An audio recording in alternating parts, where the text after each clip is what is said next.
data to target likely shoppers, to pull them into the gravity of Mall of America, but also on the back end, track foot traffic as a result of those campaigns. Please welcome Sarah and Ashley.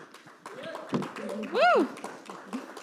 Thanks for the warm welcome. So as you mentioned, I'm Ashley Evenson. I'm the Director of Emerging Media and Ad Solutions for Ciceron. So as you mentioned, this is such a great case study. I reached out to him. I'm like, we did this awesome offline attribution for Mall of America, and I really need to share it at a Mediapost event. So kind of why we're here today.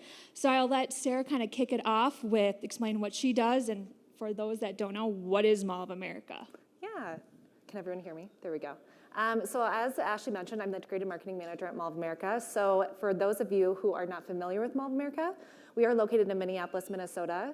Some fun facts about us: we turned 27 this year. We have 2 sister properties, one in Canada and one in New Jersey that opens in October, overlooks Manhattan.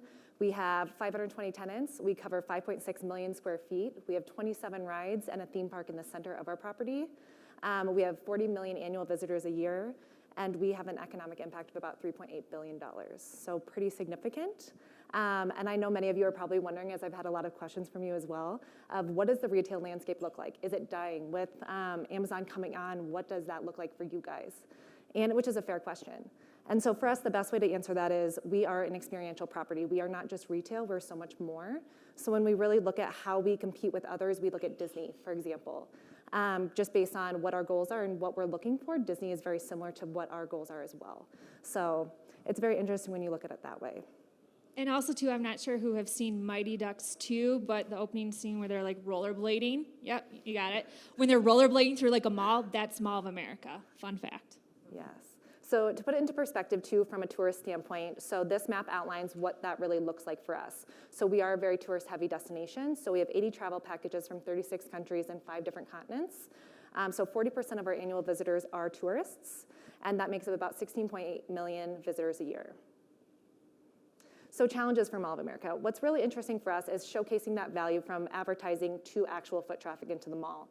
So not only once we get people into the mall, but then frequency of stay and then repeat visits after that is our primary goal and the biggest challenge for us.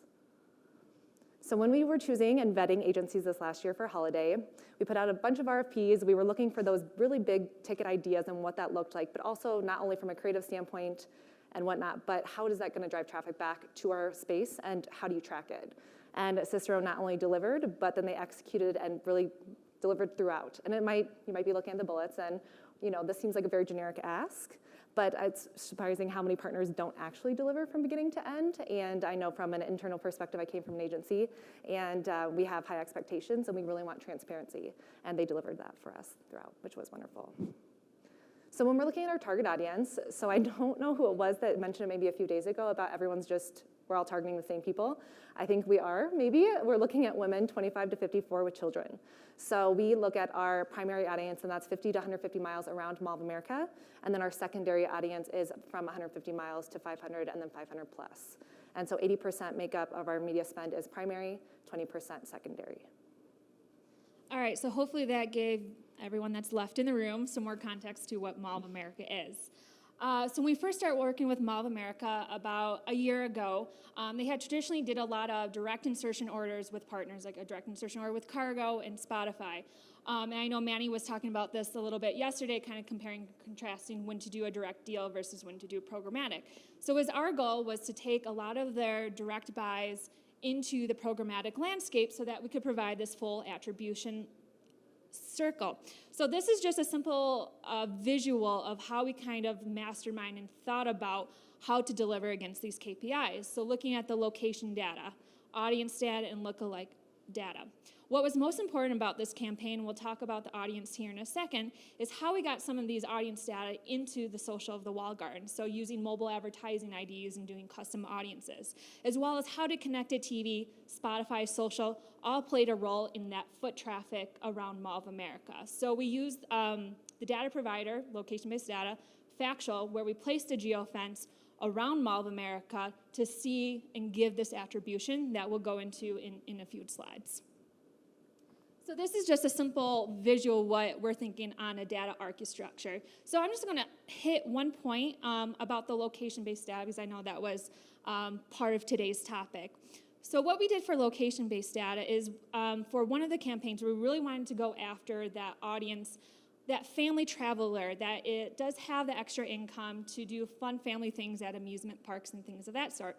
So we've had some location-based data from Disney World, but I'm not sure who is in the room from the Midwest. And if you are, you've probably heard in a random town in Wisconsin called Wisconsin Dells, which has very large water parks and a lot of themed hotels. So we knew that's exactly the audience we want to go after. So we placed geofences around the Wilderness, Kalahari, and Great Wolf Lodge that are part of that core audience to bring that family audience in for spring break, that we know they're going to go to the hotels, we know they're going to go to Nickelodeon Universe and have that extra money to do those fun family things. So now we're going to go into the holiday campaign. I'll let Sarah kick off. Yeah, so when we were looking at what our strategy was for the holiday campaign, we really wanted to obviously primarily drive traffic to the mall, but associate a KPI with that. So when we were looking at traffic, we were focusing on driving up traffic by 1% and sales by 2% year over year. We were looking at frequency and length of stay, as I mentioned previously, brand awareness, and then guest excitement and engagement and what that looked like. And then measures of success, again, traffic, reach and frequency, brand awareness, and engagement. So here are some creative examples. I'm sorry that they are not animated. I could not show them to you in a video format. But we have a lot of activations throughout the holiday season. So our holiday runs from November through about early January. And so we primarily focus on a variety of tactics, and these are it. So Santa, for example, we have 4 Santas on site. So we really want to drive traffic to that. We have a program where it's if you spend $250, you get 2 free wristbands. So we focus on that as well. New Year's Eve, we have a celebration within our park of Nickelodeon Universe, so we drive a significant amount of people to there. At the bottom, you can see from our cargo, that's our Black Friday ad. We have 8,000 scratch-offs distributed on site throughout Black Friday weekend, and they can redeem for prizes on site. And then we also have a holiday gift guide where we want to really showcase, what people can buy at the mall and what tenants. All right, so now we'll talk about a little bit about statistics. So as this was the first year of us working with Mall of America, we don't have a lot of benchmarks with the offline attribution, but one simple thing that we could do was we drove 20% growth on the website and then some social fan growth. And we'll go more into the offline attribution here in these next few slides. So as this was, so in working with Factual and the Trade Desk as our main data providers with this, is Factual was able to pass in many different kind of data points into the Trade Desk as we're pulling conversion reports. So as a digital marketer, we're so held to, like conversions, website analytics, looking all of that from a high-level overview. What I love about this and why I had reached out to Steve is we can now give attribution towards more of these awareness channels and actually prove the return on ad spend. So the main key takeaway, I know there's a lot of bullet points here. I just want to highlight a few things here. So Spotify audio, as you saw from the creative slide, we ran different variations. Spotify audio was actually the most cost-effective channel when driving visits. So at 22 cents cost per visit from someone being exposed to a Spotify audio ad. So if you look at that on a return on ad spend, even if someone bought a cup of coffee at the mall, you're coming well ahead on a return on ad spend. And this was followed by display. So obviously Spotify is about 3 times more expensive than display ads. So really to kind of see this on a cost per visit and looking at impressions, this was quite amazing to me as well. Another thing that I do want to point out here is the visit rate percentage. So it's kind of like click-through rate. So you take visit into impressions to get your visit rate percentage. So in chatting with our technology partners to try to get some kind of benchmark of where does Mall of America stack up, our visit rate percentage was 1.17%, while other alike offline attribution was at 0.02 to 0.57, so more than double from the highest benchmark. Also, too, what we wanted to look at, and we did a lot of campaigns around certain mile radiuses, so a lot of this does kind of correspond to this. And when we talk about the spring break campaign, I'll do some comparisons here as well. But for the holiday campaign, it was very much in the Minneapolis-St. Paul DMA.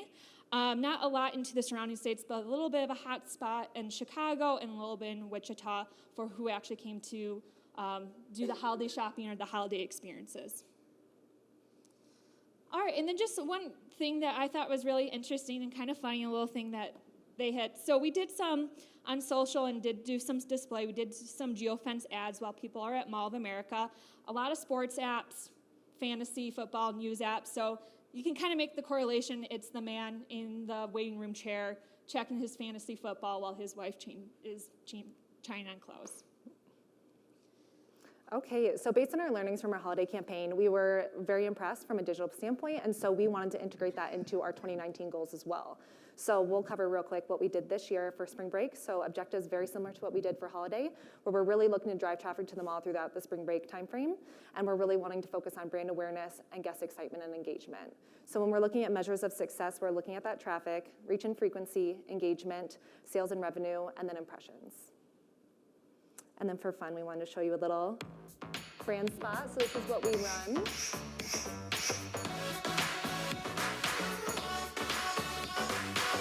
If I can't hear the music, if I can't feel it, turn it on.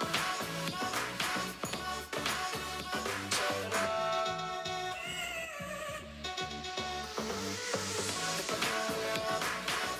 If I can't hear. Shop, play, and explore at Mall of America. So it's pretty vast, and we actually have a new brand spot launching this next month. If you guys ever want tickets, let me know. More than happy to provide them to you guys. Keep me posted. And actually, I just found that out yesterday that she could hook me up with tickets. So Take advantage. I was like, I'm going to take full advantage of that. So actually kind of funny about that music, it kind of makes me dance. I was in my home office, and my husband was watching TV, and I heard the song, and I was like, is that MOA? He's like, yeah. So it's like, as you know, as we see our clients' ads all the time, so I was like, oh, that's Mall of America song. Anyway, so with this wonderful brand, 30-second spot, our main focus for the spring break campaign in the programmatic sense was to focus on connected TV. The main takeaway here with offline attribution, I really want to pull out is that visit rate percentage. So this campaign, where we focus on connected TV, actually had a 13% higher visit rate compared to the holiday campaign, so that was 0.132 versus 1.17%. So you can make the correlation and assumption that if someone saw a connected TV ad, they were more likely to go to the mall rather than a Spotify ad. So something that we are taking into consideration for future campaigns is that while Spotify has that lowest cost per visit, we want that, but then marry it with connected TV ads because they're more likely to go. And then talk about top metros as well, just comparing. So Minneapolis, St. Paul, DMA before for the holiday campaign was around that 80%, a little bit higher for this campaign. But actually what's a little bit interesting for the spring break campaign, we actually had more of Wisconsin, Iowa, more of the surrounding states where the holiday was more so very localized, and then kind of the fly-in markets from Chicago. All right, so the next three sides, this is what I've been so excited about. So compared to the holiday campaign, we actually had more data points that Factual was pushing to us in the spring break campaign, and actually there's more stuff for the future, and we'll get that into a little bit. But what we were able to do is, based on ad exposure and temperature, we were able to see what the correlations were. So the main thing that I want to call out here during spring break is that people go to the mall when it's cold, not during freezing, during the polar vortex, like we didn't go anywhere. And the smallest audience was when it was 50 and above. And if you're in Minnesota and it's springtime and it's 50 and above, you're outside in a t-shirt and you don't want to be inside. So just a key takeaway, people go to the mall when it's cold, and I'll have Sarah add some more color to that as well. Yeah, so we already have weather-triggered ads throughout the winter season with our traditional partners, so both radio and TV locally. So it was really nice to have this data added in and layered in and know that we're doing the right thing and we're moving in the right direction, but also not wasting spend. So knowing that the 32 degrees to 50 is the primary is where we're going to stick around, and then distribute our ads at that time. So we're looking forward to doing that again this year, but also incorporating digital. Also, too, with ad exposure, we're able to look at the days of the week. As only living 6 miles from Mall of America, I don't go to the mall on the weekends. That's like, no, but like what was really interesting to me being a consumer is seeing like actually Thursday was the most popular day, which would correspond to the spring break time period. So I thought the statistic was quite surprising, and I'll have Sarah add more to this as well. Yeah, so when we saw this, it wasn't too surprising knowing that Thursday through Sunday is pretty popular for us just because of it being a tourist destination. But it does give us that further insight of Monday through Wednesday, what can we do from an activation standpoint, from an advertising standpoint to really leverage that and bring traffic into the mall, whether it's just local or not. But it really was knowing that we're moving in the right direction, we're pretty on point with what we thought, but what can we do moving forward? And again, with the spring break campaign, we were heavy in the connected TV spend. We did have some private marketplace deals. In the future, we'll probably continue on with Hulu, and then probably add in, as we talked about yesterday, the Trade Desk, bring on Amazon Fire TV into the mix. Okay, so what's next? So we are launching our fall campaign within the next month or so, and it's going to be running through the end of October. So just to give you a high-level overview of what that's going to look like for us, so we focus on two different things during the fall season. That's fall fashion for our tenants, and then that's also Nickelodeon Universe Halloween. So we call it Booniverse at that time. So we have a lot of activations within each that we really want to focus on. So what we're doing from a strategy perspective, and Ashley will speak to this a little bit more, we were really wanting to focus on Facebook, Instagram, Pinterest for that fall fashion aspect, and then from a programmatic standpoint, we'll utilize Cargo, Spotify, and Connected TV. And that was all based on our learnings and what I chatted about in the last few slides, is just having that healthy mix between those channels. And then what's next? So I kind of teased this a little bit. I'm not sure if the Trade Desk people are here or not, but they just rolled out a beta called Inferred Brand Impact. So what they're going to do is they're going to look at ad exposure time, and they're going to look an hour before and an hour after. So they're going to make some correlations to browsing behavior, like especially in the connected TV standpoint, are they going to see a lift? As digital marketers, we've always kind of done this with website traffic and things of that sort, but to have this within the Trade Desk and more of the programmatic aspect is going to be really helpful. In addition to, in working with Factual and the Trade Desk, they are now able to push in dwell time, which is going to be key for Mall of America. So from ad exposure, is connected TV driving more time for people staying in the mall? Is it Spotify audio, Spotify video? What is the average dwell time for all these channels and how we want to optimize towards that at a future date? The distance traveled. So right now, I've just been talking about the DMA. So for Minneapolis-St. Paul, DMA, it's actually really kind of weird. It's like chunky and then goes to this like weird neck area. So now we'll be able to see, is it just the metro? Is it the people in this weird area in the middle of the state? Where are these people actually coming from on a distance standpoint? Demographics, obviously this may be impacted by our campaign efforts, but getting more granular with these demographics and how that actually will impact our future campaigns. We're going to start doing some more weather-triggered ads on an always-on standpoint, and what I had teased about a second ago is Amazon Fire TV. So some really exciting stuff coming up. So we hope to come back and do another case study on those new data points. Got excited. When's the next big campaign? Back to school? So we're currently in the midst of back to school right now. Back to school is short-lived. So we're going into fall fashion, and then we're excited for a holiday right after that. So we're working with Ciceron again for holidays. So if you guys invite us back again next year, we could do year over year for you. How does frequency fit into this? Yep, so I mean, with all of our channels, we do put a frequency cap to make sure we're hitting the user. We have frequency caps in social as well. But yeah, but you've got local users you sort of want to keep in a regular habit that you're enforcing, so you don't necessarily want to. So I'm curious what the strategy is when it comes to frequency, and especially since you're starting to you're able to attribute their foot traffic. Then I'm just curious how that figures in. Well, I mean, I think it's too, we're not always on yet, so I think that will be more so a strategy once we become always on with Mall of America, but we are in kind of, we haven't had a campaign live for a few months now, so I'm not too worried about hitting these audiences too hard, because we do take these kind of bigger breaks, and we are focusing on, for example, we haven't hit this audience in Spotify in quite some time, because we had connected TV for the spring break campaign. So I think we'll get more on an overall cohesive strategy with frequency once we begin on our always on campaigns as we further discover our relationship with Mall of America. Well, guys, this was fantastic. I promise next time we'll do this earlier in the program, but let's move this into a roundtable. I think we could probably suffice with one roundtable for everybody, to talk about both, we were talking about the mobile component here, but then also video.